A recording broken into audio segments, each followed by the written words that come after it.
आपल्याकडे त्या पूर्वी येऊन गेलेल्या आहेत कार्यक्रमाकरता, त्याच्यानंतर स्वरहारची पुढे जाऊ शकतो स्वर हार्मोनीच्या कार्यक्रमात पण त्यांचं गाणं आपण ऐकलेलं आहे, पण त्यांचे अनुभव आपण ऐकलेले नाही, म्हणून त्याच्याकरता आजचा हा स्पेशल कार्यक्रम आहे.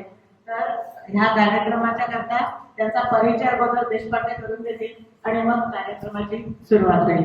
अगदी अक्षरशः त्यांना नुसता दिव्याबाईंनी फोन केला की तुम्ही याल का, आणि असा हा अक्षरशः 5-6 दिवस कार्यक्रम ठरला. त्यांच्या विनंतीला मान देऊन, कारण त्या इथे येणं म्हणजे माहेर येणं असं समजतात असं मला वाटतं. माहेर येणं असं समजतं. हा त्या स्टेजवरती आपण येऊ शकतो. नाही बरोबर दिसायला पाहिजे.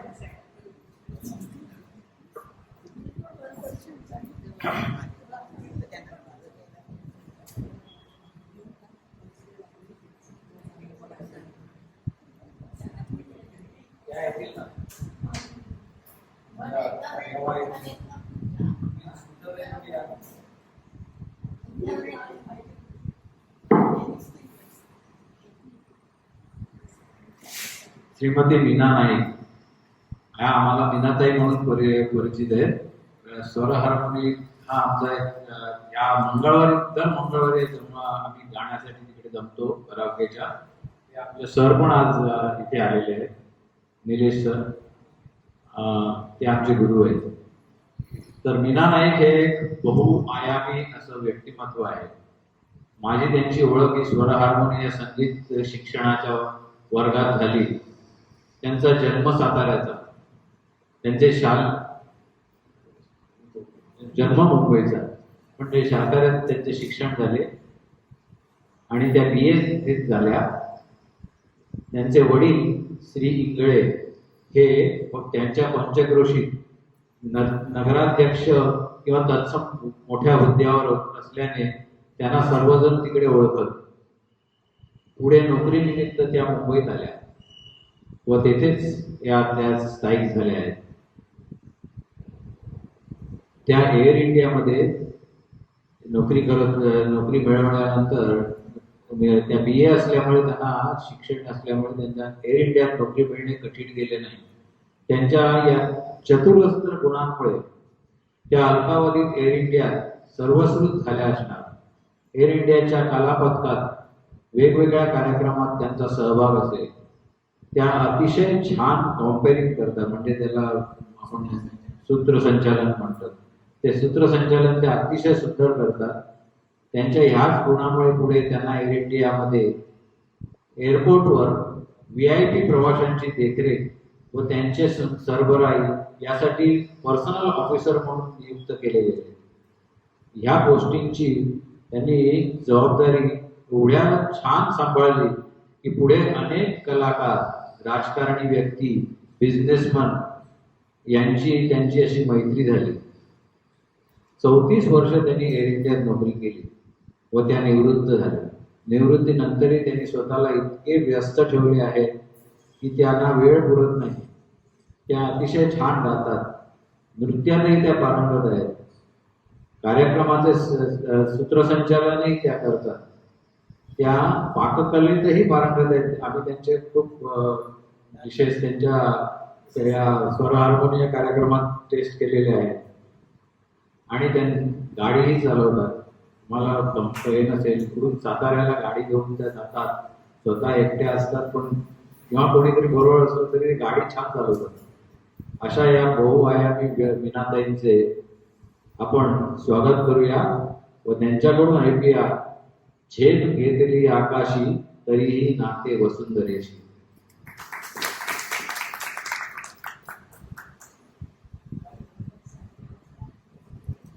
नमस्कार. मला इथं बोलवलं त्याबद्दल मी सर्वप्रथम आपले आभार मानते. मला दिघे मॅडमने जेव्हा फोन केला आणि विचारलं तुम्ही याल का, नाही म्हणायची हिंमतच नाही झाली. एवढ्या प्रेमाने बोलवलं तर नाही कसं म्हणू शकते. आणि त्यांनी पुढे एक प्रश्न विचारला तुमच्या मानधनाचं काय? अहो जिथे एवढा मान मिळतो तिथे धनाचं काय घेऊन बसलाय?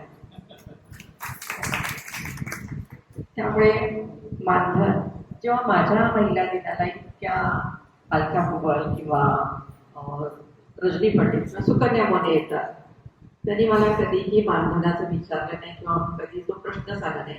मग मी कशी तुमच्याकडून घेऊ शकते? कारण प्रेमापुढे मानधन काहीच नाही.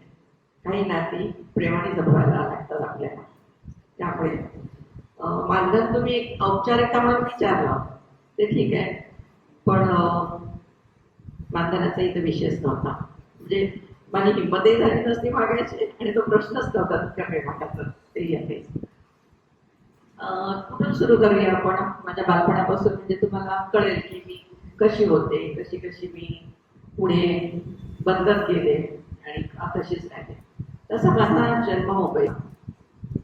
माझे आजोबा आर्मीमध्ये असल्यामुळे मिलिटरी आर्मी म्हणजे पूर्वी गुलाबाची दांडी म्हणायचे त्याला. अफगाणच्या अगोदर आमचा एक मोठा बंगला, मिलिटरीचा बंगला, तिथे अगदी समुद्राच्या लाटा आमच्या बंगल्याला वाटायच्या. अशा वातावरणात माझा जन्म झालेला. मागे चिंचेची, पिंपळाची सगळी अशी झाडं, म्हणजे गावचं वातावरण मागे आणि समुद्र असं सुद्धा. त्यामुळे मला समुद्राचं आकर्षण फार अजूनही फार आहे. तास मी समुद्रकिनारी बसू शकते एवढं छान. तिथून मग माझे वडील शिक्षक असल्यामुळे रयत शिक्षण संस्थेत हायस्कूल टीचर असल्यामुळे त्यांची जिथे जिथे बदली होईल तिथे आम्ही जायचो. सातारा जिल्ह्यात लोणंद ह्या ठिकाणी माझं बालपण गेलं. 9वी पर्यंत माझं शिक्षण तिथे गेलं.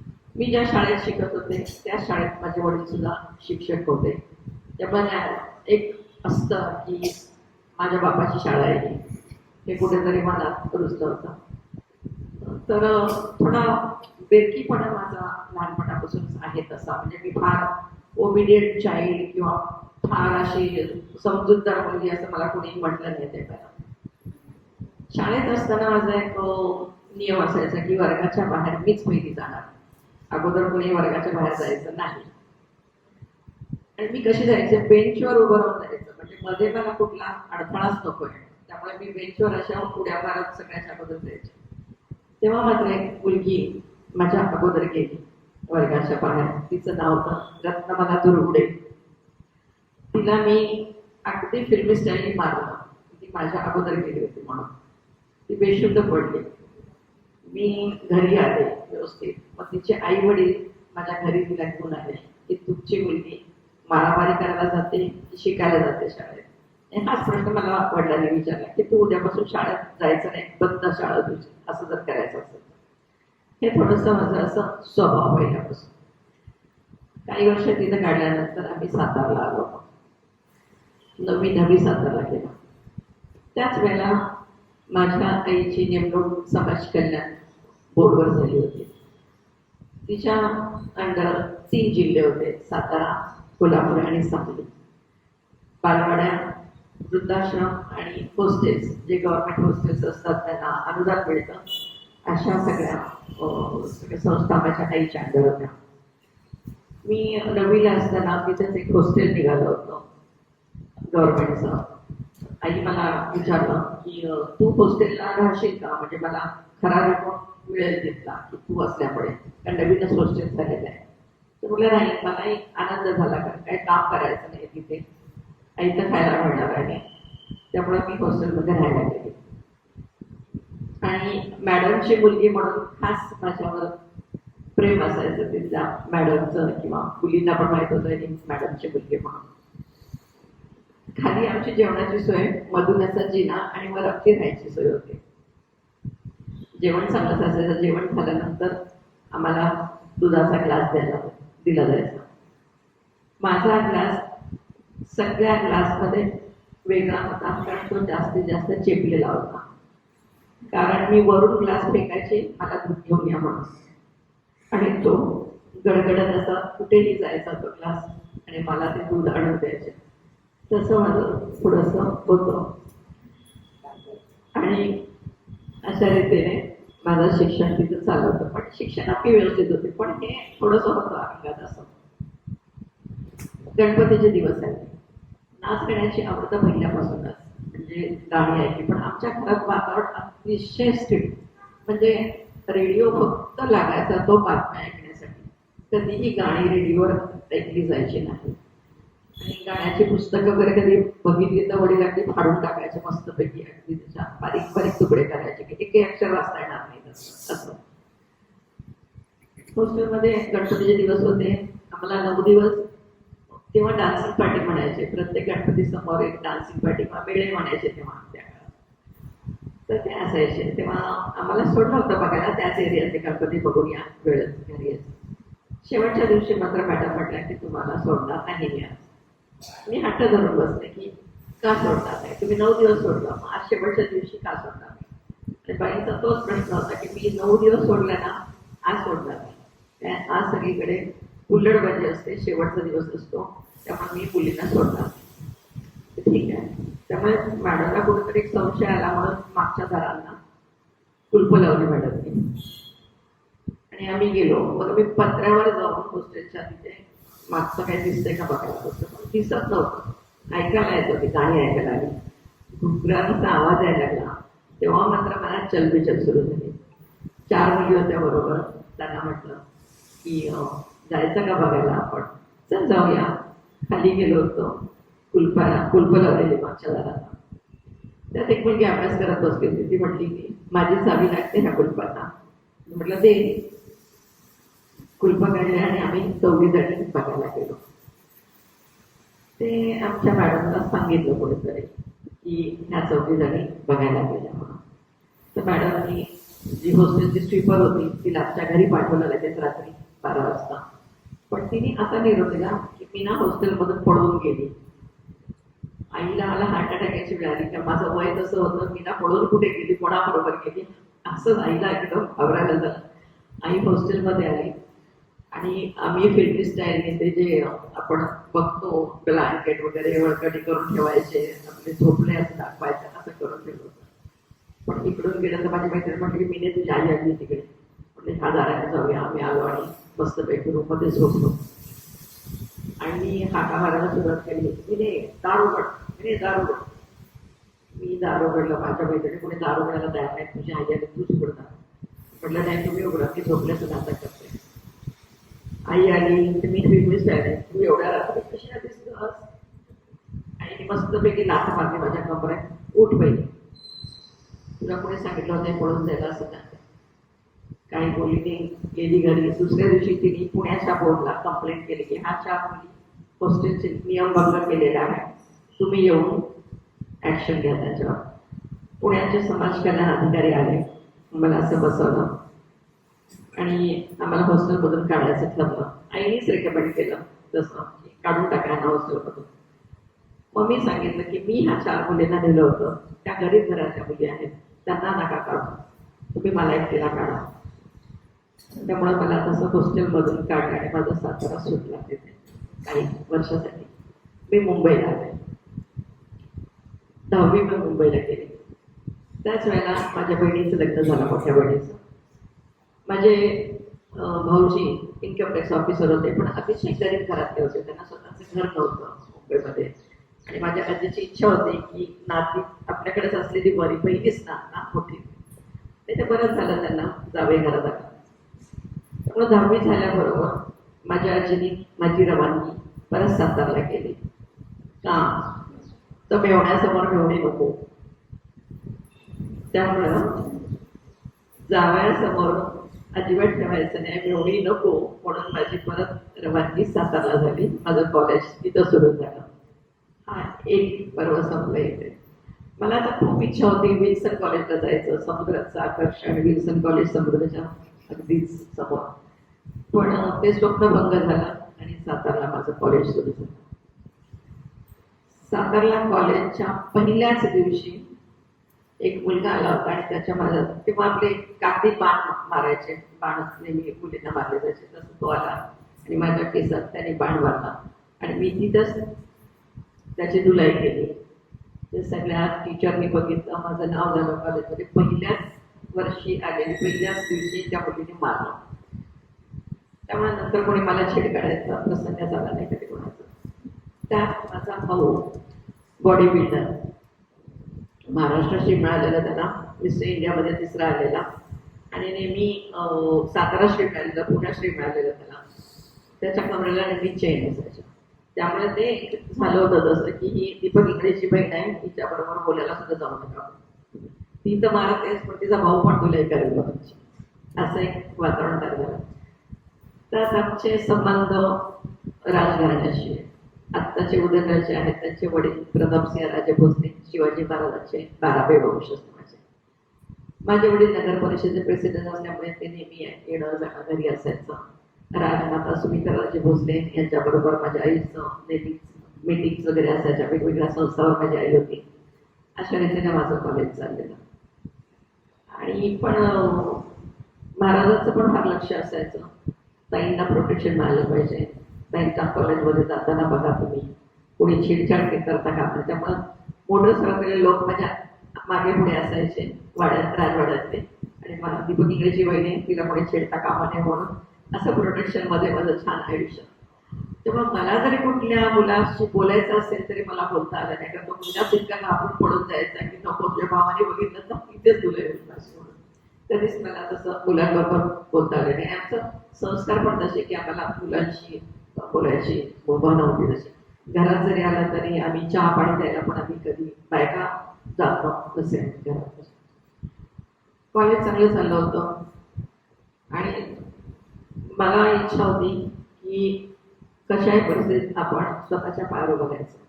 पण जनरली काय असतं, सातारा, सांगली, कोल्हापूर या भागात 10वी तेव्हाची मॅट्रिक झाली की लगेच लग्नाच्या गोष्टी सुरू करतात. त्यामुळे आमच्याही घरात असं झालं, शिकायचं असेल तर तिकडे शिकायचं, इकडे काय नाही, इकडे लग्न शिकायचं. आणि माझा हट्ट होता की नाही मला नोकरी करायची. मग मी शिक्षिकेचा कुठे कॉल आला की मी जायचे तिथे इंटरव्ह्यूला जायचे. आणि माझं इंगळे नाव बघून ते लोक विचारले की जे.पी. इंगळे तुमचे कोण. ते म्हटलं माझे वडील. वडिलांना माहिती आहे का तुम्ही इंटरव्ह्यूला आलात म्हणून. तर म्हटलं की नाही. मग तेव्हा काय मोबाईल नव्हते, लगेच लँडलाईनवर फोन द्यायचा घरी. तुम्हाला खायचे वांदे झाले का मुलगी जड झाली, काय झाले नक्की, मुलीला नोकरी पाठवतात तुम्ही. मग तसं ते घरात पटायचंच नाही मी नोकरी केलेली. पण मग हट्टाने मी पुन्हा मुंबईला आले नोकरी करायच्या आणि आहे तुलीच. पण माझी आजी आणि आजोबा खूप सुधारलेल्या विचारांचे होते. त्यांचंही मत असंच होतं की मी नोकरी करायलाच पाहिजे आणि स्वतःच्या पायावर उभं राहायला पाहिजे. तसं मग ओळखीचं कोणतरी होते, म्हटलं की अरे क्रॉम्प्टन ग्रुजमध्ये तुला नोकरी मिळेल, तिथे आपल्या घर मी केले. दातार म्हणून एक पर्सनल ऑफिसर होते. आणि तेव्हा काय सातारच्या तिकडच्या लोकांना इंग्लिश लिहिता येतं चांगलं, पण बोलायचा सराव अजिबातच नव्हता आम्हाला. मला तर मी जेव्हा मुंबईत नोकरीसाठी ते येस नो शिवाय काही येतच नव्हतं कोणतं इंग्लिश. तसं म्हटलं तर कळायचं, लिहिता यायचं, पण बोलायची अजिबातच प्रॅक्टिस नव्हती. तर तो एक हे होतं की नोकरी मिळणार कशी. पण पहिला जॉब मला केवळ माझ्या नावापुढे मिळाला. ते जे पर्सनल ऑफिसर दातार होते त्यांनी मला माझं नाव विचारलं. म्हटलं माझं नाव मीनाक्षी नाईक. तर म्हणे मी तुला आत्ता नोकरी देतो लगेच, कारण माझं हे आवडतं नाव आहे मीनाक्षी. कारण माझी हिरोईन जी आहे मीनाक्षी मास्ती विनायक बरोबर काम करणारी, ती माझी आवडती हिरोईन आहे. त्यामुळे तुला लगेच जॉब देतो मी. म्हणजे कसं कुठे कनेक्शन लागून मला तो जॉब मिळाला. पण तिथे एक रोज म्हणून एक बाई होती, कॅथलिक बाई. तिने मला खूप सांभाळून घेतलं. तिला माहित होतं की मला काही येत नाही, इंग्लिश बोलता येत नाही, पण तिने इंग्लिश समजावून सांगितलं, सुधारलं, काय कळालं नाही तर मला सांगायची ते समजून. म्हणजे आयुष्याच्या टप्प्यावर आपल्याला कोण जर असं भेटत गेलं तर नक्कीच आपली सुधारणा होते, आपल्याला डेव्हलपमेंट होते अशी तशी. त्यामुळे मी इतकी भाग्यशाली आहे की मला आयुष्यात खूप चांगले लोक भेटले. मी आता इथपर्यंत आहे तर केवळ माझ्या आयुष्यात चांगले लोक भेटल्यामुळे. प्रत्येक ठिकाणी मला चांगले लोक भेटले आणि त्यांनी ते नातं तसंच माझ्याशी जपून ठेवलेलं आहे अजूनपर्यंत. क्रॉम्प्टन ग्रुजमध्ये 2 वर्ष मी काम केलं, कांजूरमार्गला सुद्धा आणि फोर्ट ऑफिसला. ह्याच अनुभवावर मला टाउन ऑफिस हिंदुस्थानीवरचं बनवायच्या मागे तिथे जॉब मिळाला, रिसेप्शनिस्ट कम टेलिफोन ऑपरेटर. टेलिफोन ऑपरेटर म्हणजे फक्त 1 तास त्यांना लंच ब्रेकमध्ये सोडायला जायचं, त्याचं रिसेप्शनिस्ट म्हणून. 5 वर्ष मी हिंदुस्थानीवरला काम केलं. तेव्हा माझी एक कोल्हापूरची मैत्रीण जयश्री चव्हाण, तिच्या सूर्यकांतचं तिच्या बँकेत खातं होतं, त्यामुळे तिने ओळख बघतली की हा सूर्यकांतचा मुलगा आहे आणि खात्याचा अशी ओळख झाली सूर्यकांतच्या मुलाची. आणि मग टेलिफोन ऑपरेटर तेव्हा काय असायचं, एसटी रेट खूप महाग असायच्या, पण त्या 1 तासात मी कोणालाही एसटी लाईन जोडून द्यायचे. वायर यायच्या, मी जर कोणी पाहिलं असेल तर टेलिफोन ऑपरेटरच्या वायर्स असायच्या आणि ते मग फुकट किती वेळ कोणाशी बोलत राहायचे. त्याचं काय अकाउंट नसायचं तसं कुठेच, म्हणजे कुठल्या कंपनीत असायचं, डिजिटल नव्हतं तेव्हा काय. म्हणून त्यांचे बिझनेस जे होते बॉम्बेतले सूर्यकांतांचे वगैरे त्यांच्या मुलाचे, ते सगळे 1 तासात ते उडकून घ्यायचे एसटी लाईनवर. मग ते सुलोचनाबाईंशी पण तसेच बोलायचे. तर सुलोचनाबाईंनी विचारलं, तू इतक्या वेळ कसा बोलतोस एसटी कॉलवर माझ्याशी? म्हटलं की नाही गं, ते मीना मॅडम आहेत एक मीना इंगळे म्हणून, त्या जोडून देतात ती लाईन आणि मग तू बिंदास बोलू शकतेस माझ्यावरती. सुलोचना आणि सूर्यकांत पण असे बोलायचे खूप वेळ. मग एकदा काय झालं, सुलोचनाबाई गेल्या होत्या मद्रासला आणि कांचन घाणेकर म्हणजे त्यांची मुलगी, तिचा कॉल होत नव्हता सुलोचनाबाईंशी कसल्याही परिस्थितीत, कुठे लागत नव्हता. तर त्यांनी मला फोन केला की तुम्ही एसटीडी जोडून द्याल का? तेव्हा मी बाईंना शोधून काढलं कुठल्या सीटवर काम करतायत. तिथे मग त्यांना जोडून दिलं, त्यांचं महत्वाचं काम झालं तिथे. आणि मग सुलोचनाबाईंनी मला एकदा घरी बोलवलं की त्यांना घरी बोलव, कोण आहे त्या, मला बघायचं त्यांना. मी जेव्हा सुलोचनाबाईंच्या घरी गेले त्यांनी मद्रासवरून माझ्यासाठी एक पांढरी शुभ्र साडी कॉटनची मस्तपैकी आणली होती आणि ती अतिशय महत्वाची गिफ्ट मला ठरली. म्हणजे एवढ्या मोठ्या त्या ऍक्ट्रेस नावाजलेल्या होत्या तरी पण त्यांनी ती प्रेम दाखवलं माझ्या बाबतीत. असं करून मला सुलोचनाबाईंची तिथे ओळख झाली. ते नातं आतापर्यंत कांचन घाणेकर असेल माझं नातं चांगलं आहे, तसंच आम्ही भेटतो, कधी त्यांच्या घरी जाते. सुलोचनाबाईंचं तसंच नातं शेवटपर्यंतच होतं. नंतर मग एरियामध्ये मला जॉब लागला. माझी आई मला मंत्रालयात कधी ती कामासाठी भेटायला यायची, तेव्हा मी हिंदुस्थानीवरला असताना तो टेम्पररी जॉब असायचा. दर 3 महिन्याने मला 1 दिवस ब्रेक द्यायचे. तर आपलं असताना की नोकरी परमनंट लागावी कुठे, आणि एअर इंडियाची ॲडव्हर्टाईज आली होती. ती माझी आई मला भेटली माझ्या ऑफिसमध्ये, म्हणे आज शेवटचा दिवस आहे, तू अप्लाय कर एअर इंडियामध्ये. तर म्हटलं की ठीक आहे, माझ्याकडे फोटो वगैरे काहीच नाही लावायला. तर आईच्या पर्समध्ये प्रपोजल्स दाखवायला स्थळांसाठी माझा फोटो असायचा नेहमी, तोच लावला. त्याच्यासाठी स्टाईलमध्ये काढलेला वगैरे असा तो लावला आणि पाठवला. पण नशीब असं की मला तिथून कॉल आला. त्याच दरम्यान मी नव्हेच या नाटकात प्रभाकर पणशीकरांबरोबर काम करत होते. कारण इकडे परमनंट जॉब नव्हता, वेळ पण होता, करत होते. आणि जेव्हा मी एअर इंडियात इंटरव्ह्यूला गेले तेव्हा त्यांनी मला विचारलं की सध्या काय करता, छंद काय तुमचा? सध्या मी नव्हेच नाटकात काम करते प्रभाकर पणशीकरांबरोबर. तिथेही माझं नशीब असं काय चाललं की त्या खऱ्या म्हणून जे बस ऑफिसर होते त्यांचे आवडते नट प्रभाकर पणशीकर होते. त्यामुळे हे माझे खूप आवडते. म्हणजे आमच्या एरियाला अजून एक आर्टिस्ट मिळाला होता, त्यामुळे मला नीट मिळाली की मला बहुतेक जॉब मिळणार आहे. आणि अशा रीतीने त्याचा जो अनुभव होता मला हिंदुस्थानीवरचा, त्या अनुभवावर कुठलाही इन्फ्लुअन्स नसताना मला एअर इंडियाचा जॉब मिळाला. ते सगळ्यात माझ्या आयुष्यातला एक टर्निंग पॉईंट झाला. एअर इंडियाचा जॉब मिळाल्यानंतर मी नरिमन पॉईंटला रुजू झाले तिथे. तेव्हा असं होतं, जेव्हा मी तिथून फिरायची चौपाटीला तेव्हा मी विचार करायचे की ह्या बिल्डिंगमध्ये काम करणारे लोक किती नशीबवान आहेत. रोज त्यांना समुद्र बघायला मिळतो, म्हणजे सकाळी दुपार संध्याकाळ, किती नशीबवान आहे तिथे. आणि ते तेव्हा तो जिना होता, तो एक्सेलेटर, तिथे आम्ही सारखं जायचो, चला म्हणजे खेळायला असं जायचो. पण तेव्हा वाटलं नव्हतं की इथेच आपल्याला जॉब मिळेल, नाही तिथे मला जॉब मिळाला. त्याच्या अगोदर माझी एरोस्टेस म्हणून निवड झाली होती, पण माझ्या आजीने पाठवलं नाही तिथे. ती म्हटली की नाही, एरोस्टेस मला नाही तुला पाठवायचं. मला लेटर सुद्धा आलेलं तिथे गेला पाठवायचं सगळं ट्रेनिंगचं. पण माझ्या आजीची एक अट होती की सकाळी जाऊन संध्याकाळी परत येणारा जॉब बघायचा, असं बाहेर राहणारा जॉब नाही करायचा. त्यामुळे ते एरोस्टेसचं ते गेलं. पण नरिमन पण या हेडक्वार्टरला असल्यामुळे सगळ्या डायरेक्टरशी तशी ओळख व्हायची. मी 22nd फ्लोअरला बसायचे रिसेप्शनिस्ट म्हणून. दिल्लीची पार्लमेंटरी कमिटी यायची, त्यामुळे सगळ्यांचे संबंध चांगले झाले होते. आणि मी कधीच कुठलं हे एक फॉर्मॅलिटी म्हणून काम केलं नाही ऑफिसमध्ये. एक स्वतःच काम आहे, मनापासून करायचं. त्यामुळे कुठल्याही डायरेक्टरच्या बायका सुद्धा त्यांच्या पर्सनल काय मेसेज असेल तर मला फोन करून माझ्याकडे द्यायचे, की एवढा विश्वास होता त्यांचा. तर हे अशा रीतीने चालू होतं. त्याच्यानंतर माझं कल्चरल ऍक्टिव्हिटी बघून माझं सगळं तिथे कलागुणांना खूप वाव मिळाला. एअर इंडियामध्ये चांगले चांगले प्रोग्राम करू लागले. त्याच दरम्याने माझ्या वडिलांना थिएटर बांधायचं होतं एक, आणि दादा कोणके त्यांना इंटरेस्ट होता थिएटरमध्ये पार्टनरशिप करायची. लोणंद या ठिकाणी जिथं माझं बालपण गेलं तिथे. तर त्यासाठी दादा कोणक्यांना भेटायला माझ्या वडिलांनी मला पाठवलं आणि मी जाऊन भेटले. तर त्याचा खूप इंटरेस्ट होता की थिएटरमध्ये करायचं, पण विजय कोणकेने तेवढं त्यांना साथ दिली नाही. म्हणजे मी काय बघणार नाही ते, त्यामुळे ते प्रोजेक्ट आमचं बाळगलं.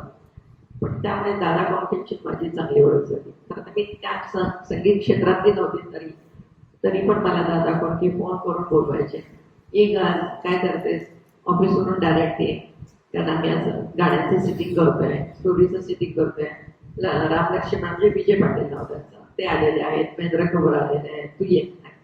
आणि मलाही खूप आवडत म्हणून मी एअर कंडिशन मार्केट साडी घेतो तिथं त्यांचं ऑफिस. मग चर्चगेटवरून निघायसाठी बसने त्यांच्या ऑफिसमध्ये जायचं, छानपैकी ते ऐकायचं सगळं. जाताना मी त्यांना खायला घेऊन जायचे. मी फरसाण आणि समोसे. ते ताडदेवलाच एक दुकान होतं, पण ते दुकान इतकं साधं. आणि मी जेव्हा उतरायचे तिथे तेव्हा त्या माणसाने एका परात भरून त्याच वेळेला तो चिवडा आणायचा.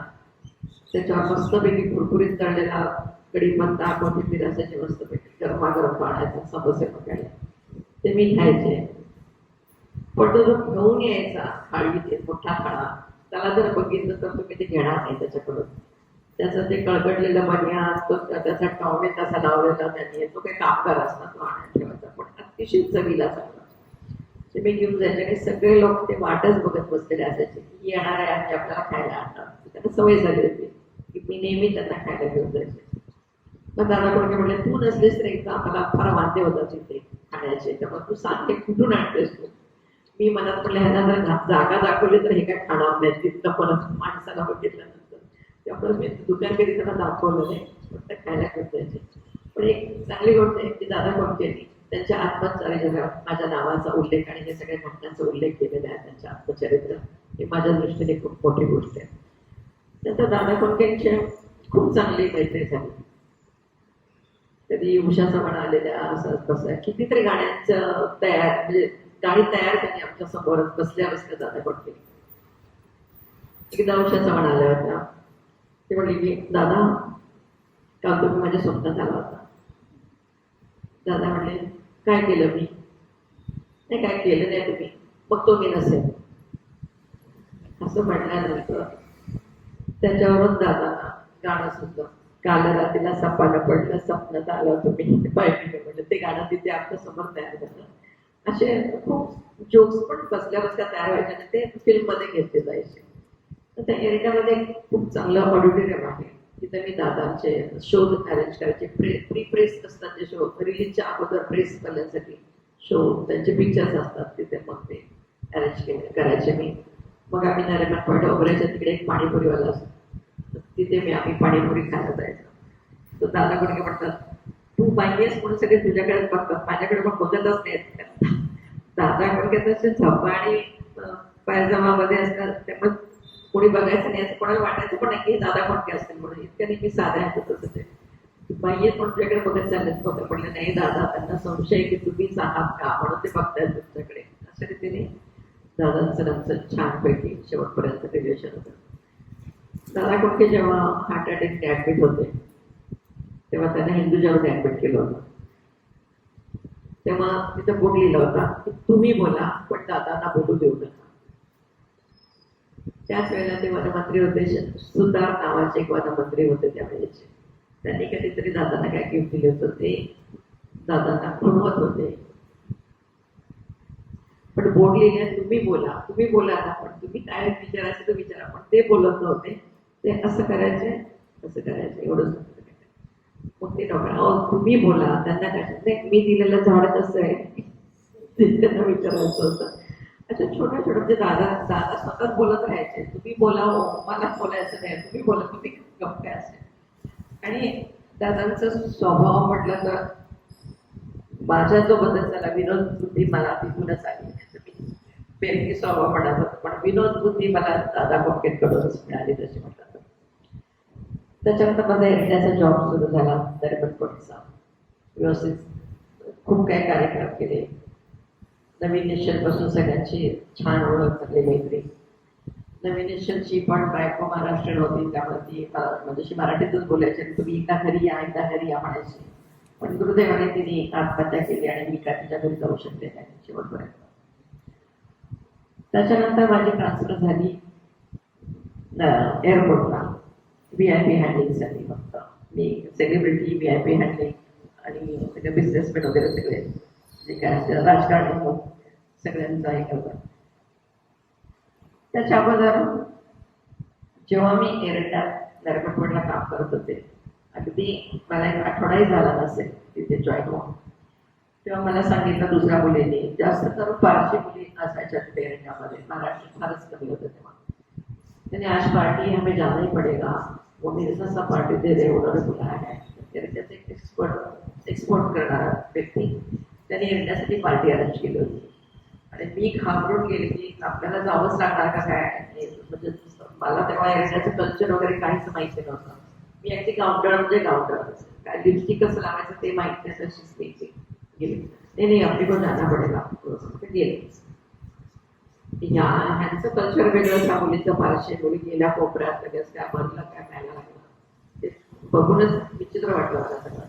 मी आपली एका कोपऱ्यात बसले, सगळं ते आणून ठेवलेलं सगळं खायचं नाही खूप आपल्याला, ते काय घाबरून बसलेले. पण ज्यांनी पार्टी अरेंज केली होती त्यांना कळलं की सगळ्यात वेगळी आणि खूप घाबरली दिसते. तो आप कुछ खाते क्यों नहीं, यहाँ पे कुछ खाइए. मग तो सगळे आणून द्यायला लागला मला, ज्यूस आणून दिला. तो ज्यूस मी घेतला आणि गटगट घेतलं पहिलं ठेवला. ती व्यक्ती परत माझ्याकडे आली. ऐसा नहीं पीने का, स्टाइल से पीने का, थोड़ा पीने का रखने का, थोड़ा पीने का रखने का. अरे बापरे, ही पण असतं काय म्हणलं. आपण तर सातारावरून आलेलं, आपण लगेच एक घटक्यात पिऊन टाकलं ते. आणि त्यांनी मला खूप समजून सांगितलं की तू हुशार आहेस, चांगला आहे, पण तुला स्वतःला ग्रुप केलं पाहिजे. एअरटेल असं नाही चालत, इंटरनॅशनल एअरलाईन आहे, त्यामुळे तू जा लॅक्मे पार्लरमध्ये जा, त्यांना फेशियल करायचं आहे मला.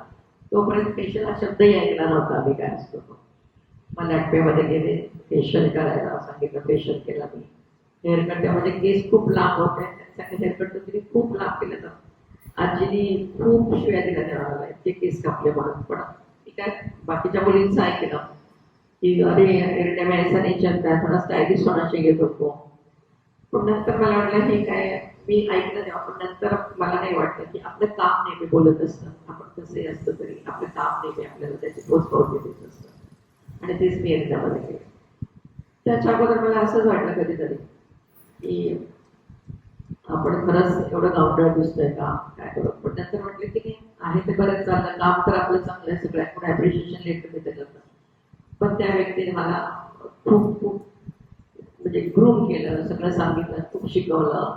एअरटेलमध्ये कसं काम करायचं, काय करायचं, कसं वागायचं. त्यांचं ते फील्ड असतं कुठलंही, पण ती व्यक्ती म्हणून खूप चांगली असते आपल्या आयुष्यात आलेली. नंतर तुम्हाला आश्चर्य वाटेल, मला असंच वाटतं की आपण आरंगोळीला भेटायचं. मी गेले दगडी चाळीमध्ये, तिथे आशा गोळे भेटल्या मला. तर त्या म्हटल्या की डॅडीला भेटायचं का. आपण त्याची हो म्हटलं, मी एअरटेलचं आहे. अतिशय कडक सिक्युरिटी, म्हणजे एअरपोर्टची पण सिक्युरिटी फिकी पडेल अशी दगडी चाळीची सिक्युरिटी. तिथून गेले, पण माझं काही एवढं बॅग वगैरे चेक नाही झाले माझे, पाठवलं. पण अरुणगवळीपर्यंत जायचा रस्ता इतका अवघड की एक मॉडेल जाईल असा, आणि ती कोठडी त्याची फक्त. पण ती व्यक्ती पांढरे शुभ्र कपडे घातलेले, सुंदर एकदम दिसे, असं उठून उभं राहिले. काही तुम्ही चहा घेणार का, काम करणार का आमच्या संस्थेमध्ये, म्हटलं की नाही, मी फक्त मला तुम्हाला भेटायचं होतं की तुम्ही ऍक्च्युअली कसं आहात बघायला. मला हे सांगायचं की मला भीती कधी वाटलीच नाही आयुष्यात. तोपर्यंत आपण सज्जपणाने काम करतो तेव्हा आपल्याला भीती नाही वाटत. आपण गिल्टी असतो तेव्हा आपल्याला नक्कीच भीती वाटत असते. लहानपणी आपण घाबरतो कारण आपण चुका केलेल्या असताना आई वडिलांना आपण नेहमी घाबरत असतो कारण आपण चुका केलेल्या असतात तेव्हा.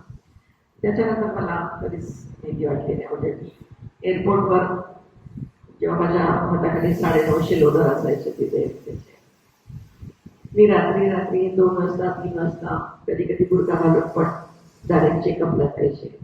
काय दारू ठेवून आलेले असायचे मुलांना, असे ऍक्शन घेतलेले असतात. त्यामुळे भीती हा प्रकार मला कधीच मनाला शिवलेला नाही आणि आतापर्यंत नाही. एअरपोर्टात काम करत असताना VIP हँडलिंगला असल्यामुळे खूप चांगले लोक भेटले मला. राजकारणी पण भेटले, ऍक्टर पण भेटले. काय ऍक्टर फार दंगा करायचे एअरपोर्टवर, म्हणजे खासकर ऋषी कपूर वगैरे हे असे. पण रणबीर कपूर, ऋषी कपूर आणि शशी कपूर खूप डिसेंट फॅमिली, खूप डिसेंट लोक. सलमान खान, अमिताभ बच्चन, सगळ्यात संस्कारी जर फॅमिली असेल तर बच्चन फॅमिली येते. म्हणजे ऐश्वर्या राय म्हणा किंवा अभिषेक बच्चन, खूपच चांगले आहेत ते लोक. थोडंसं शाहरुख खान वगैरे. तर तिथे पण असं असायचं की तुम्ही पण कधी फॉरेनवरून आला असेल तर एअरपोर्टला बेल्ट ट्रॉलीज घेऊन माणसं उभी असतात, ते लोडर लोक असतात आणि तुम्हाला म्हणतात की कस्टम क्लिअर करके देंगे, कुछ हेल्प चाहिए क्या, हे चाहिए क्या, असं असतं. आणि मग ते त्याच्या बऱ्याच कंप्लेंट्स मला आल्या होत्या की ते आपल्याला तिथं नेतात, आपल्याला म्हणतात की कुठेतरी आपला बघ दुर्लक्ष झालं की तिथून चॉकलेटचं काहीतरी बॉक्स काढणार आहे, असं बरेच प्रकार आले होते लक्षात. त्यामुळे मी ट्रॉली वर्कर जे दुसरे असायचे एअरपोर्ट ऑथॉरिटीचे त्यांना मी आमच्या बिल्डजवळ येऊ द्यायचे. पण ते ट्रॉली वर्कर इतके म्हणजे हाफ मर्डर, फुल मर्डर असे केलेले ट्रॉली वर्कर, त्याच्या गॅंग्स होत्या, ते कोणालाच घाबरायचे नाही तिथे एअर इंडियाला बिलकुल. पण मी त्यांना माझ्या बिल्डवर यायचं बंद केलं होतं. म्हटलं की माझ्या फ्लाईटच्या पॅसेंजरला तुम्ही अजिबात येऊन भेटायचं नाही किंवा बिल्डवर यायचं नाही. मग त्यांनी माझी चौकशी करायला सुरुवात केली की ही घाबरत का नाही, आम्हाला अजिबातच घाबरत नाही, ही कोण आहे. तर सगळ्यांनी सांगितलं ती कोण आहे माहित नाही. मग कोणी छोटा राजनशी मदद आपल्या आली. छोटा राजन क्या की हो, तुम थोड़ा संभाल के रहो उससे, वो खबर के नहीं इसलिए आप थोडा देखो. पण त्यांची मला भीती वाटली नाही. ते माझ्याकडे असे बघत जायचे. तर मी त्यांना म्हणजे याने देखने का, बाहेर भेटणे का, बाहेर देखने का, या में ड्यूटी पे कुछ नहीं कर सकते आपके साथ. असे एअरपोर्टवर चर्चा झाली होती की कोणालाच घाबरत नाही. तेव्हा समीर वायकडे सुद्धा ते आता ड्रग केसेस पकडलेल्या समीर वायकडे, ते कस्टमचे डेप्युटी कमिशनर होते. त्यांना माझं काम खूप आवडायचं कारण ते पण तसेच होते, घाबरणारे, कोणाला घाबरत नसायचे. मग ते म्हणायचे, ओ मॅडम, आज शाहरुख खानला मी परत बोलवलं आता रस्त्यावरून, 12 लाख ड्युटी लावली द्या. म्हणजे चांगलं केलं. ओ मॅडम इकडे या, बिपाशा बासूला मी परत बोलवलं, तिने एवढ्या 12 लाखाचं घड्याळ आणलं होतं, मी तिला ड्युटी लागली. त्यांना खूप आवडायचं. असे धडाडीची कामं करायचे. नंतर मग एअर इंडियात चांगली कामं कर. एअर इंडियाचं एकही अवॉर्ड असं नाही की जे मला मिळालं नाही. मला मेरिट अवॉर्ड मिळालं, मला सुमधुर भाषिणीचं अवॉर्ड मिळालं. तेव्हा माझ्या घरातले जरा आश्चर्यचकित झाले, तुला सुमधुर भाषिणीचं अवॉर्ड कसं काय मिळालं म्हणून. काय बघितलं, पण मोठा सर्वे केला होता त्याने, ते निवड वगैरे लोक घेऊन आले, ते मिळालं. आणि शेवटी लाईफटाईम अचिव्हमेंट अवॉर्ड पण मला दिलं गेलं त्याकडून cultural activities in Air India. मी एअर इंडियाच्या मुलांसाठी डान्स कॉम्पिटिशन अरेंज करायचे, बुगी बुगी म्हणून. युनियनमध्ये होते, असोसिएशनमध्ये, लोकाधिकार समिती, महाराष्ट्र मंडळ, अशा वेगवेगळ्या ठिकाणी प्रत्येक वेळेला कार्यरत होते. त्यामुळं तिन्ही ठिकाणी चांगलाच वापर होता माझा. ओल्ड एअरपोर्ट, कलिना, सहारा एअरपोर्ट आणि नरिमन एअरपोर्ट, तिन्ही ठिकाणी काम केल्यामुळे आणि प्रत्येक क्षेत्रात मी होतेच. म्हणजे पार्लमेंटरी कमिटीचे आले तरी सांगायचे की मीना मॅडम का प्रोग्राम चाहिए आम्ही ताज पॅलेस, म्हणजे आम्ही ताजमध्ये प्रोग्राम करायचो मग त्यांच्यासाठी. असे कल्चरल ऍक्टिव्हिटीमध्ये मी पहिल्यापासूनच आहे. त्यामुळं मग जेव्हा मी एकदाच नुकतेच लागले होते तेव्हा म्हटलं आता काय करायचं आपण. त्या वेळेस मग मी एक नाट्य शिबिर अरेंज केलं, अटेंड केलं मराठा मंदिरच्या तिथे. थोड्या दिवसात होतं, तिथं बंधू कांबीकरची ओळख झाली. ती मग इतकी घट्ट मैत्री झाली बंधू कांबीकरची, ती आतापर्यंत, पण आता दुर्दैवाने ती बेडरिडन आहे. तिला पॅरालिसिस झालेला आहे. आता आमच्या घरातल्या प्रत्येक फंक्शनमध्ये कंट्रीपाठच्या घरी पण ती खाली बसून जेवण केलेली आहेत. असं रिलेशन माझं. सुकन्या मोठे बरोबर बऱ्याच सिरियल केलेल्या आहेत तेव्हा. महेश मांजरेकर बरोबर, वर्षा उसगावकर बरोबर, ऐश्वर्या नारकर बरोबर एक फिल्म केलेली आहे मिक्स रणरागिणी म्हणून, आणि रणांगण अलकापूर बरोबर केलेली. सगळ्याचं अविनाश नारकर बरोबर, विजय कदम, विजय चव्हाण यांच्या बरोबर कॉम्पिटिशनची नाटकं करायचो आम्ही. प्रमोद बरोबर किती वर्षी नाटकं केली. तेव्हा वेळ होता तेव्हा करायचे, पण नोकरी सोडून मला हे काय करायचं नव्हतं. एकच आहे की मी एवढे VIP बघितले एअरपोर्टवर काम करत असताना, पण माझ्या करिअरमध्ये एकही कंप्लेंट कधी गेलेली नाही. माझ्या करिअरमध्ये कधीच नाही. कुठल्याही पॅसेंजरने माझी कंप्लेंट केली नाही किंवा कुठल्या VIPने बॅग मिळाले. तर माझं कामच मनापासून करायचं आहे आणि ते आपण केले की त्याची पोचपावती आपल्याला मिळतेच कुठे. म्हणजे हे माझ्या घरातलं काम आहे की हा पॅसेंजर नाही, हा माझा कोणीतरी आहे, माझा पाहुणा आहे माझ्या घरात नाही. आणि जनरली काय होतं, आपलं फ्लाईट डिले झालं की सगळे पळून जातात, तिथून सांगायला कोण नसतं आणि त्याचा राग येतो लोकांना की सांगणारा कोणतरी असलं पाहिजे, फ्लाईट डिले का झाले. तर त्या ह्याच्यात पुरुषांना तर मारायचेच ते लोक, कॉम्प्युटर वगैरे तोडून टाकायचे, फोन तोडून टाकायचे, पुरुषांना मारायचे. त्यावेळेला मग सगळेजण मला पुढे करायचे, तू जा, तू हँडल कर. आणि मी त्यांच्यामध्ये उभं राहायचे आणि त्यांना सांगायचं जोपर्यंत फ्लाईट जात नाही तोपर्यंत मी तो इथेच थांबणार आहे. कुठं त्यांना समोर कोणतरी लागतं सांगायला की कोणतरी आहे इथे. मग मी जराशी बोलून वगैरे त्यांना वेळच्या वेळेला सगळं सांगून की बाबा हो आत्ता जाते विमान. आणि ते विमान गेल्यानंतर आम्हाला छान वाटायचं. ते फ्लाईट डिले झाले, त्याला सोडून आले असं कधीच झालं नाही. घरी आल्यानंतर सुद्धा सतत मनात असं गेलं असेल का ते फ्लाईट गेलं का, फोन करून विचारायचं. नंतर मी लहान मुलांचं सेक्शन माझ्याकडे होते, म्हणजे आई वडिलांशिवाय त्यांना पाठवायचं असतं तिथं फॉरेनला, तेही मी चांगलं सांभाळ, कारण ते सगळेच डिपार्टमेंट चांगले सांभाळलेले ते. आणि तिथेच मग जेव्हा PM ऑफिसमध्ये पृथ्वीराज चव्हाण होते त्यांना मी हँडल करत होते. मग त्यांनी मला सांगितलं की या दिल्लीला कधी काय काम असेल तुम्हाला, तर म्हटलं तसं काय माझं काय काम नसतंच पण कधीतरी येईल. मग त्यांनी त्यांच्या मिसेसला फोन दिला की मीनाताई आहेत, तुला मदत करते, तुला कधी जायचं असेल दिल्लीला यायचं असेल तर. त्यांचा मला फोन आला मी चालते. मग त्यांना मी हँडल केलं. आणि तेव्हा माझ्या भाचीला पायलट व्हायचं होतं आणि गव्हर्नमेंटची स्कॉलरशिप फक्त 20 मुलांना द्यायची. तर मी पृथ्वीराज चव्हाणकडे एक शब्द टाकला की बाबा म्हटलं की फक्त 20 मुलं देशातून निवडता हे फारच कमी, याकडे 50 तरी केला पाहिजे, कारण आता पायलटची संख्या जास्त, मुलींची जास्त वाढायला लागली. तर ते म्हणे तुम्ही या दिल्ली आपण बघूया. आणि त्याने ते आकडा 50 केला, 20च्या ऐवजी 50 केला. मग म्हटलं माझ्या भाचीला पायलट व्हायचं आहे, मग या आपण स्कॉलरशिपचा प्रयत्न करूया. मी दिल्लीला गेले आणि हे दोघे नवरा बायको अगदी मनमोहन सिंग होते तेव्हा, त्यांच्या मागच्या बंगला होता बरोबर ऑफिसच्या पाठीमागे. तिथे दोघे नवरा बायको नाश्ता करण्यासाठी माझी वाट बघत थांबले होते. ते बरोबर मी आता फ्लाईटने येणार, अगदी त्यांनी बंदोबस्त केला तसं का बरोबर बंगल्यावर घेऊन आले. पण टिपिकल जे असतं ना नवरा बायकोचं जे संभाषण तिथे बघायला मिळालं मला.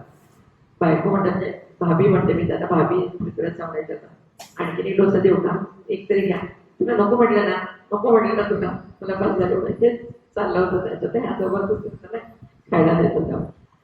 नाश्ता केला, आम्हाला त्यांनी लेटर दिला आणि त्याच वेळेला मला 27 लाख स्कॉलरशिप माझ्या भावाच्या मुलीसाठी सँक्शन झाली. आणि ती मुलगी आता पायलट आहे, आता आकाश एअरलाईन्समध्ये. आणि तेव्हा मग ते मुख्यमंत्री म्हणून इकडे आले पृथ्वीराज चव्हाण. आणि माझ्याकडे पास असल्यामुळे गेटपर्यंत मी जाऊ शकत होते त्यांना रिसिव्ह करायला, त्यामुळे मी त्यांना रिसिव्ह केलं. पण पृथ्वीराज बाबांना गर्दी इतकी होती की त्यांना आरामात येताच आलं नाही आणि त्यांना मागच्या दारानेच त्यांना परत तिकडे बंगल्यावर ठेवून जावं लागलं. इतकी गर्दी होती. पण ही राजकारणी माणसं दिसत असली तरी खूप चांगली असतात स्वभावाने. तसं बाकी काही असू द्या, म्हणजे ते अजित पवारला ते सुद्धा म्हटले कशाला लोडर बघताय, माझी बॅग घेतो की मी शेतात काम करणारा माणूस म्हटला बॅग घेतो म्हणजे. म्हटलं दादा तुम्ही डेप्युटी CM आहात, तुमच्या हातात कशी बॅग देणार. नंतर रतन टाटांना मला खूप वेळा हँडल करायचं संधी मिळाली. म्हणजे म्हणजे असं व्हायचं की रतन टाटा जाणार असेल तेव्हा सिनियर कोण नसेल तर मलाच करावं लागायचं ते. कधी कधी मला सातारावरून सुद्धा यावं लागलं कोणाला तर मी सिनियर स्टाफ नाही येत रतन टाटा येणार आहे तर तो हँडल करायचं. तर एकदा जाता जाता रतन टाटा म्हणाला की Air India should recruit some more people like you. You are so energetic. I want to give you a note असं म्हणून ते गेले. आणि नेमकं अरायवलला माझी ड्युटी लागली होती. ते अरायवलला आले चालता चालता मला म्हणाले त्यांना आठवलं की हो I want to give the note. तर मला काही कळलं नाही. मला वाटतं काहीतरी मला लेखं देणार असतं. त्यांनी खिशातून एक नोट 100ची काढली पिलरवर पकडली आणि डिअर मीना मग रतन टाटा असं लिहून ते मला ते नोट देत होते. ते सगळ्यात माझ्या आयुष्यातलं सगळ्यात मोठं गिफ्ट आहे मला वाटतं आणि ती मी लॅमिनेट करून घरी ठेवलेली आहे. रतन टाटा साहेबांकडून खूप काही शिकायला मिळालं की आपण कशाची कमेंट करतो पण काय आहे आपल्याकडे असं जे रतन टाटाकडे साहेबांकडे नव्हतं. त्यांनी कधीच ह्या घराचा गर्व केला नाही. कधी इमिग्रेशनच्या लाईनमध्ये सुद्धा ते लाईनमध्ये उभं राहायचे. इमिग्रेशन ऑफिसर उभं राहून त्यांना बोलवायचं कम म्हणून सगळ्याचं तो पण पॅसेंजर्स मागे वळून बघायचे कोणाला बोलवत आहेत. तर रतन टाटा साहेब मागे उभे त्यामुळे पॅसेंजरही कोणी पुढे जायचे नाही आणि रतन टाटाही पुढे जायचे नाही. इमिग्रेशन ऑफिसर उभाच बोलवतो सगळ्यांना आपला. शेवटी नाही रतन टाटा साहेब जायचे इमिग्रेशनमध्ये. अरायवल हॉलमध्ये आल्यानंतर स्वतःची बॅग बेल्ट आल्याशिवाय ते कधीच अरायवल हॉल सोडायचे नाही. म्हणजे तिथे बसायचे बॅग जे पॅसेंजर बेंच असतात तिथे रतन टाटा बसायचे. स्वतःची बॅग त्यांचा प्रोटोकॉल असा तो घ्यायचे नंतरच बाहेर जायचे. ते आल्यानंतर कधी जर आम्ही त्यांचं इमिग्रेशन फॉर्म भरण्यासाठी जर मागितलं त्यांचा पासपोर्ट तर कधी आपल्याकडे दिलेलं नाही पासपोर्ट. ते स्वतः काउंटरला जायचे स्वतःचं बोर्डिंग कार्ड स्वतः घ्यायचे. पण ते जर आणि लांबणी म्हटल्याचं तिथे किंवा पासपोर्ट म्हणजे आम्ही त्यांचं बोर्डिंग कार्ड काढायचं त्यांचं इमिग्रेशन फॉर्म भरायचा. आणि लांबणीची हीच अट असायची की मी एअरक्राफ्टमध्ये पोहोचल्यानंतर एअरक्राफ्टचं दार बंद झालं पाहिजे. माझ्यानंतर कोणी पॅसेंजर नाही आला पाहिजे. म्हणजे इतकं टाईम टू टाईम असलं पाहिजे. पण बऱ्याच वेळा शक्य होत नाही. ते इमिग्रेशनमध्ये कधी वेळ लागतो कधी ATC मिळत नाही कधी तुम्ही गेल्यानंतर थांबावं लागतं कुठल्या काळात इंजिनिअरिंगचं काम असतं कधी कधी शेवटच्या क्षणी काही निघू शकतं. पण आता तो राग यायचा की मी आत गेल्याबरोबर दार बंद आणि लगेचच फ्लाईट निघायला पाहिजे असं आणि लंबानीची आठ असायची. असं वेगवेगळ्या लोकांचं वेगवेगळ्या मला खूप अनुभव आले पण खूप चांगले अनुभव आले मला.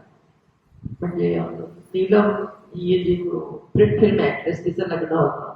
तिच्या आईला मी कधी पाहिलं नव्हतं पण तिने मला फक्त सांगितलं की तुमचे सगळे नातेवाईक आहे फ्लाईटने येतात. मी अगदी माझी ड्युटी म्हणून त्यांचं केलं. पण नीलमच्या लग्नाचं आमंत्रण मला पाठवलं त्याच्याबरोबर मला एक गिफ्ट पाठवले ते खूप मोठे. आता मी काय गेले नाही पण मला गिफ्ट घेणं वगैरे मला अजिबात आवडत नाही कोणाकडून असं.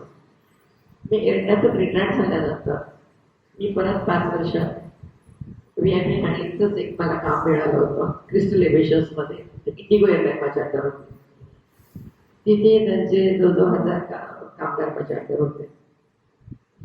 तिथे काम फक्त कोविड आल्यामुळे मग VIP फ्लाईट बंद झाले त्यामुळे ते फ्लाईट बंद तिथला जॉब मला म्हणजे सोडावाच लागला. तिथं फ्लाईटच नव्हते VIP जात नव्हते म्हणून. पण तिथेही मी अतिशय चांगलं काम केलं. तिथे सगळे कामगार माझ्या युनियन सांभाळले. त्यांची युनियन सांभाळत असून सुद्धा मी मॅनेजमेंटचं न बघता त्यांच्या बाजूने सगळे निर्णय घ्यायचे आणि त्यांना मिळवून द्यायचे त्यांचे हातपाय आहेत. खूप वेळा कंपनी काय करते एक दिवस मुद्दाम कापला जातो त्यांचा. तर मी ते मिळवून द्यायचे की नाही हा त्या दिवशी आलेला आहे हा मुद्दा. मग मला कंपनी म्हणायची तुम्ही मॅनेजमेंटच्या युनियनच्या आम्ही त्याचा एक दिवस मुद्दाम कापतो तेवढाच कंपनीला फायदा झाला पाहिजे. पण की नाही त्यांचा एवढा पगार कमी त्यातून मुद्दाम तुम्ही एक दिवस कापताय त्यांचा. आणि हे जेव्हा मुलांना कळलं तेव्हा माझ्यावरचा विश्वास त्यांचा वाढला. त्यामुळे ते मी सांगते ते काम करू लागले. कधीही मी असताना कधीही स्ट्राईक झाला नाही लोडर लोकांचा. म्हणजे इतका विश्वास होता. नाहीतर त्यांची सवय काय होती ट्रॉली वर्कर वगैरे तर एक जण यायचा आणि 10 जणांच्या सह्या करायच्या सगळ्यांच्या सह्या करून द्यायच्या. तर तेवढे लोक यायचे नाही. मी ट्रॉली मिळाली नाही म्हणून वगैरे कंप्लेंट्स यायच्या खूप. तर मी त्यांचं बंद केलं ते. तो युनियन लीडर आला आणि सरांच्या सह्या करत राहिला. पकडला हात ठेवला म्हटलं क्या कर रहे हो. मैं सबका साइन कर रहा हूँ. वो लोग कहाँ है वो आ रहे हैं आएंगे तभी साइन करेंगे आप अकेले क्यों कर रहे हैं. वो यूनियन लीडर हो गए.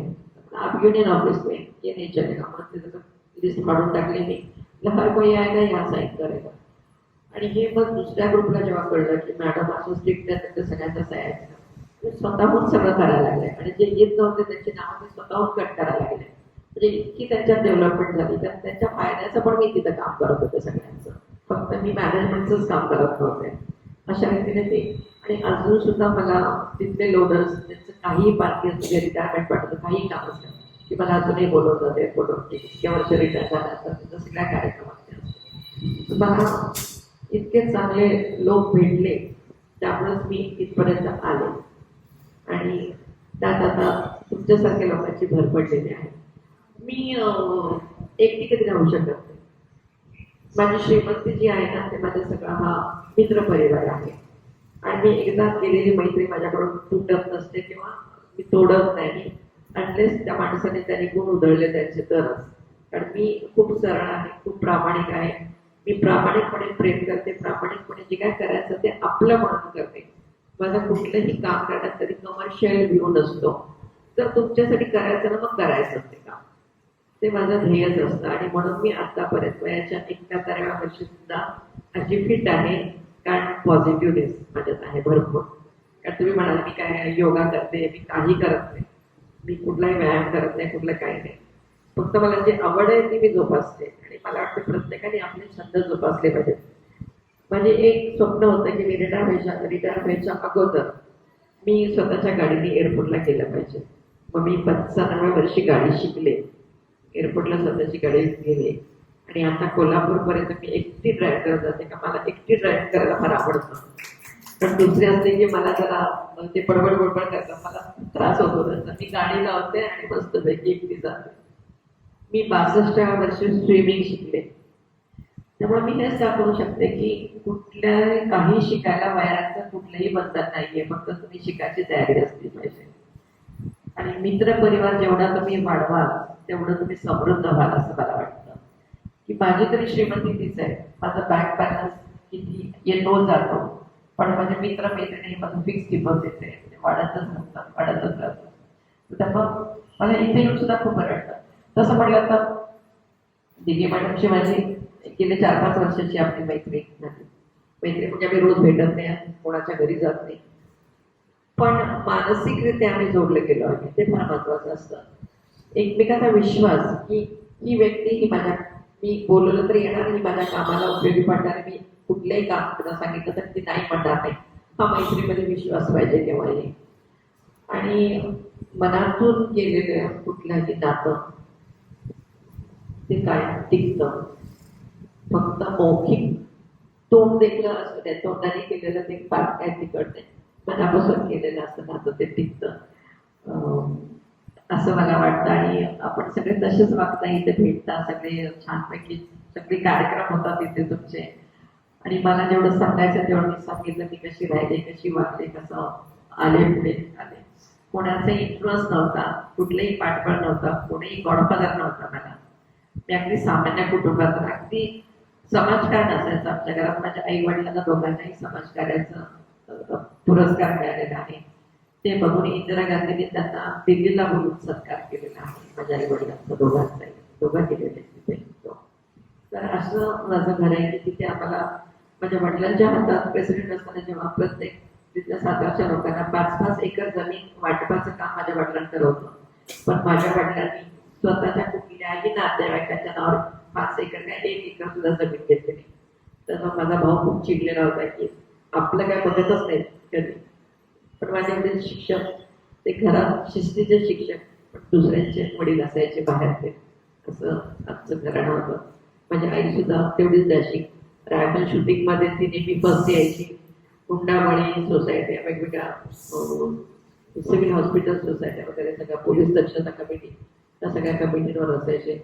आणि निस्वार्थपणे काम काय करायचं हे मी तिथून शिकलेले आहे. म्हणजे आमच्या घरात इतकी मुलं शिकून गेलेली आहेत, इतक्या लोकांना ऍडमिशन दिलेलं आहे माझ्या वडिलांनी आईने, पण कधी एक पेढ्याचा पुढा सुद्धा त्यांच्याकडून घेतलेला नाही आहे दोघांनी, कधीच नाही. पण ते आत्ताचं राजकारण बघितलं तर पैशाशिवाय काय नाही हे मी बघितलेले. तेच राजकारण म्हणा, समाजकारण किंवा समाजासाठी झटण्याची किंवा दुसऱ्यांसाठी मनापासून काम करण्याची, ते गुण मला आई वडिलांकडून मिळालेले आहेत. ते मी आता पण करत आहे. मला लोकांसाठी काम करायला, मला स्वयंपाक करून खाऊ खायला फार आवडतं. ते मी माझं मीनाज किचन हे चॅनल सुरू केलेलं आहे. मला पदार्थ करायला आवडतं, पद्धती काय काय करायला आवडतं. मी नृत्य शिकलेले नाही, पण अजून परत मी लावणी करते. प्रत्येक गणपतीला आमच्या कंट्री पार्कमध्ये मी लावणीचा डान्स असतो माझा. मी गाणं आमच्या निलेश सरांच्या अंडर सतत शिकते म्हणजे काय, आपण जे ऐकतो ते गाणं गायचा प्रयत्न करतो, ते लोकांना आवडतं असं मला वाटतं. कारण लोक म्हणतात चांगलं गाते म्हणून, आणि देशपांडेच म्हणजे चांगलं गाते म्हणून. म्हणजे कारण जेव्हा कोविडमध्ये बरेच गायक झाले, बरेच शेफ झाले, बरेच पेंटर झाले, कोविडमध्ये सगळे गुण बाहेर आले. तसं मी पण माझ्या बहिणीच्या 2 मुली टाटावरला जातात, मी आपलं माईक घेऊन त्यांच्याकडे जायचे दर रविवारी त्यांना माझं गाणं ऐकवायला. मला असं वाटायचं मला थोडं येतं गाता, पण मला बघितली ते म्हणायचे आलीस तू, आज पण आलीस, असं होते. त्यामुळे माझं म्हणत मला गाता येतंय की नाही, मग हा क्लास जॉईन केला. त्यामुळे आता आम्ही बाहेर पण प्रोग्राम करतो. आत्ताच पनवेलला परवाच जाऊन आले, का वृद्धाश्रमात कार्यक्रम जास्त आम्ही कार्यक्रम तिथं जातो. तिथे जाऊन कार्यक्रमात एक वेगळा आनंद मिळतो की त्यांच्या चेहऱ्यावर जो आनंद बघितला जातो. त्याच्यानंतर असं सोशल वर्क मध्ये पण आहे, सामाजिक कार्य सगळं, कंट्री पार्कचं पण सगळं काही काम सगळं असतं, बाहेर पण सगळं असतं. आणि जिथे जिथे गरज लागेल तिथे तिथे त्यांना आपल्याकडे जेवढी मदत होईल तेवढी निस्वार्थीपणे मदत करायची एक ध्येय आहे. आणि सगळ्यांनी तसंच आपलं मन स्वच्छ ठेवलं तर आपल्याला जीवनात काहीही कमी पडत नाही. फक्त स्वच्छ मनाने सगळं करायचं असं मला तरी वाटतं. आणि तुम्ही सगळे तेच अनुभवता पण आहे, तसंच तुमचं वागण्यात पण आठवता सगळ्यांच्या, ते मला खात्री आहे. त्यामुळे मला वाटतं मी इथेच थांबावं आता. थँक्यू. मला पुन्हा एकदा खूप धन्यवाद.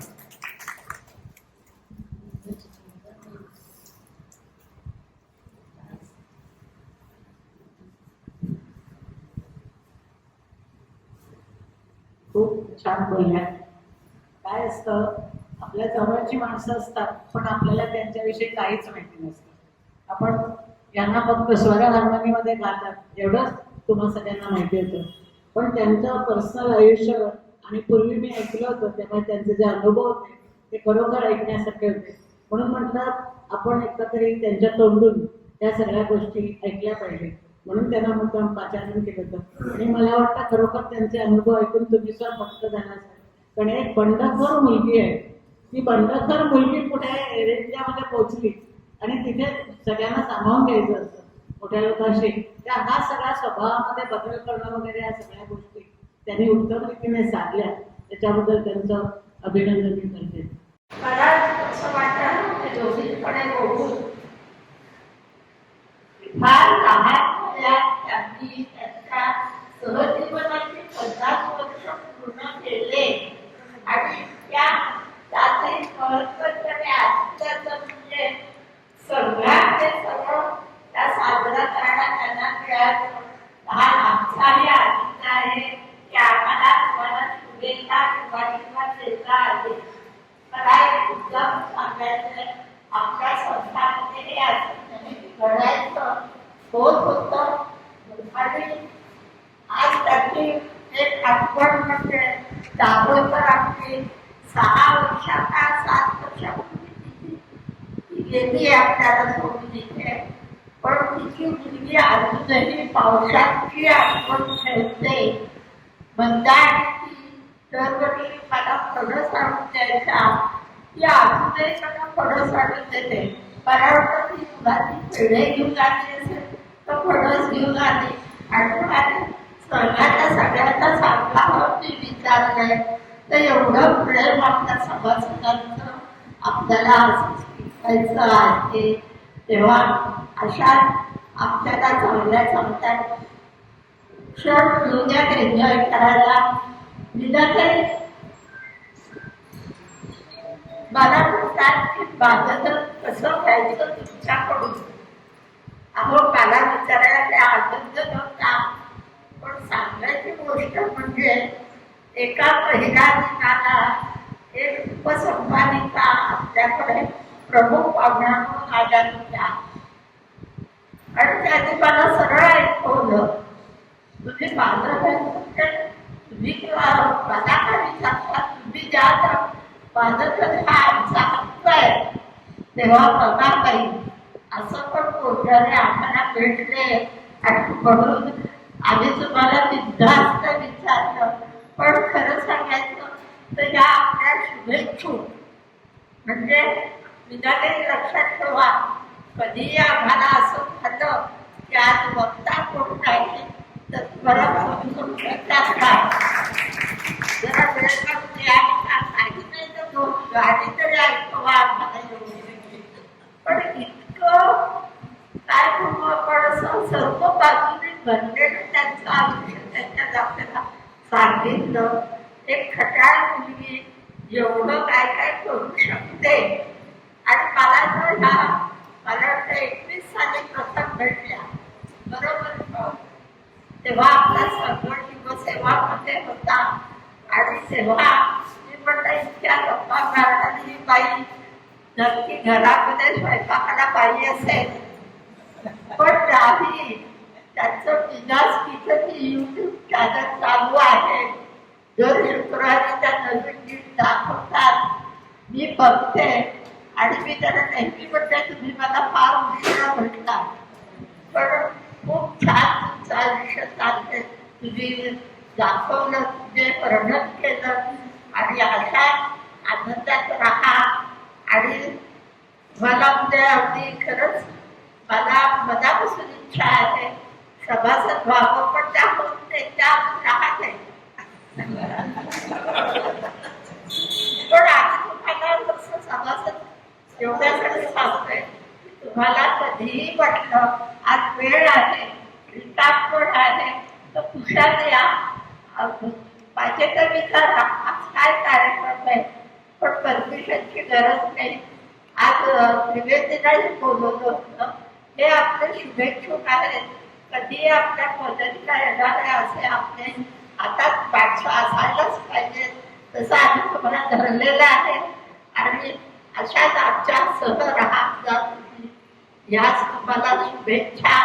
आणि असं देऊन आम्हाला सुंदर आज 1 तास तुम्ही न थांबता बोलला.